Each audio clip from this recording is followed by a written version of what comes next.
Eyewitness video shows the white contrails of Israel's missile defense system cutting across the sky, then moving to intercept Palestinian rockets fired from the Gaza Strip on Monday. Islamist militants fired a barrage of rockets toward Jerusalem and southern Israel in what the Palestinian Hamas group said was punishment for violent confrontations between Israeli police and Palestinian protesters. The rockets triggered air raid warnings, sending Israeli school children into bomb shelters. There were no immediate reports of casualties from the rocket fire in Israel. Retaliation from Israel was swift. In Gaza, the health ministry said at least 20 people, including 9 children, were killed in Israeli airstrikes on the Palestinian territory.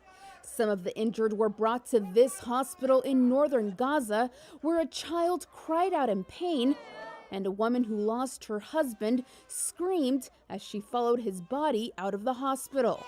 Israel's military said it carried out strikes against armed groups, rocket launchers, and military posts in Gaza, after militants there crossed what Israeli Prime Minister Benjamin Netanyahu called a red line by firing on the Jerusalem area for the first time since a 2014 war. The terrorist organizations crossed a red line on Jerusalem Day and attacked us on the outskirts of Jerusalem. Israel will respond very forcefully. U.S. Secretary of State Antony Blinken on Monday urged all sides to take steps to reduce tensions. Needless to say, we're very focused on the situation in Israel, West Bank, Gaza.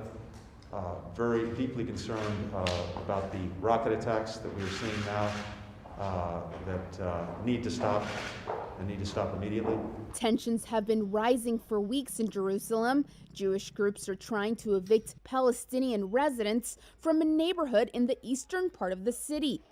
As Israel celebrated Jerusalem Day earlier on Monday with marches marking its capture of eastern sections of the Holy City in the 1967 Arab-Israeli War, violence erupted at Al-Aqsa Mosque, Islam's third most sacred site. The Palestinian Red Crescent Society said more than 300 Palestinians were injured in clashes with police who fired rubber bullets, stun grenades, and tear gas.